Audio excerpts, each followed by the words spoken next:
Once upon a time, in a distant neighborhood, there lived a prosperous businessman who specialized in the trade of high-quality oils.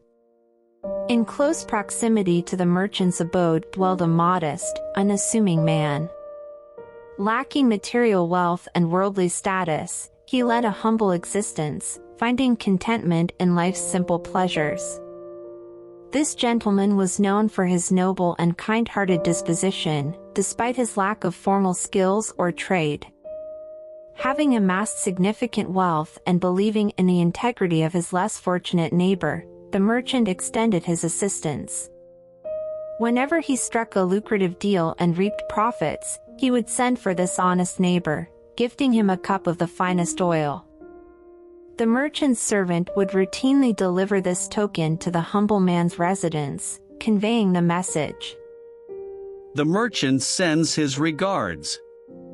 He has just concluded a transaction involving premium-grade oil and believes it would be wise for me to acquire this excellent oil for our household. Additionally, he thought it fitting to extend this gift to you. Please accept this cup of exquisite oil with his best wishes and pray for his continued success in business. The unassuming man, possessing a devout heart and never having accepted money from others, reasoned within himself. Certainly, the merchant must distribute these oil gifts to all the neighbors. There is no harm in my accepting these tokens of goodwill. It is without reproach. As the unassuming man was accustomed to a life of contentment and modesty, he sparingly used the oil sent by the merchant's servant every few days, reserving the remainder in a large jar within his home. He saved it, intending it for a future occasion. Then, one day, as he sought to replenish the jar, he discovered it brimming with oil, leaving no space for fresh supply. He contemplated, I have no need for such an abundance of oil. My culinary preferences lean towards simplicity, eschewing rich and indulgent fare. It would be more fitting to bestow this jar of oil upon someone else, someone more deserving. Yet, among my neighbors, none are lacking, all are endowed with prosperity. To whom should I gift this jar of oil, and who might truly benefit from it? I am acquainted with no other needy soul in this vicinity, save for myself. The naive man's thoughts gradually evolved, leading him to reflect. No, there is little merit in gifting a jar brimming with high-quality oil to others. They consume it, and it is done. Moreover, an excess of oil isn't conducive to good health. Those with steady income, occupation, and profession are in a better position to provide such help. I myself am without a home, lacking property or a business. Therefore, it would neither be obligatory nor prudent for me to dispense money from my end. Furthermore, why should I not aspire to possess wealth, a spouse, and children? It would be wiser to sell this jar of oil, invest the proceeds, and initiate a business venture. This way, I can secure a reliable income and extend aid to the needy on a daily basis. The naive man carefully pondered over these thoughts and formulated them in his mind. He then reasoned, Let's assess the volume of oil in this jar, assuming it holds 5 liters. How much would 5 liters of oil be worth? Let's suppose it amounts to 100 coins.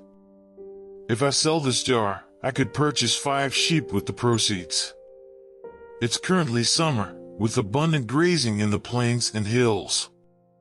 Everywhere is lush with greenery and grass. I'll lead the sheep to graze in the garden and on the plains during the day. After 6 months, if each sheep gives birth to twins, their numbers will grow. I'll also gather straw and hay to sustain them through the winter. During this season, they may have only one offspring due to reduced food, but their population will still rise.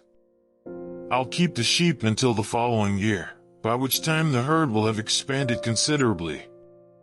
From then on, until I'm on my own, I'll furnish my house and acquire clothing and necessities with the proceeds from milk, yogurt, cheese, cream, butter, wool, and even sheep manure, which is valued as a horticultural fertilizer. Eventually, I'll become a respectable, affluent, and upright individual. They say that a sheep is a highly beneficial animal, and all its byproducts are valuable. Even sheep excrement is sought after for agricultural purposes. Once I've achieved wealth, with a well-appointed house and belongings, people will recognize me as the proprietor of extensive flocks, gardens, and properties. It will then be fitting to propose marriage to a young woman from a respected family, be it from the ranks of elders, nobles, or merchants. After some time, we will have a child. Whether it's a boy or a girl is immaterial. What truly matters is their proper upbringing.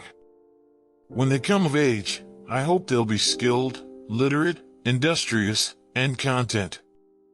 Naturally, I'll invest considerable effort in their education. Since managing the sheep on my own will be a challenge, I'll employ several servants to handle tasks such as pasture grazing, milking, feeding, and household chores. However, children at this age can be quite mischievous. When my child reaches 5 or 6 years, they might be drawn to playfulness, which could include teasing the sheep or even attempting to ride them. While it's imperative to gently explain to them that sheep aren't meant to be ridden or harmed, a servant lacking child-rearing experience might respond differently. In the event that the servant reacts with anger or resorts to physical punishment, I'm adamant that such measures are unwarranted. While it's true a child shouldn't ride a sheep, I don't wish for my child to experience distress, nor do I condone physical punishment. If such an incident were to occur, I would personally address the matter and administer any necessary reprimands, making it clear that such actions are unacceptable.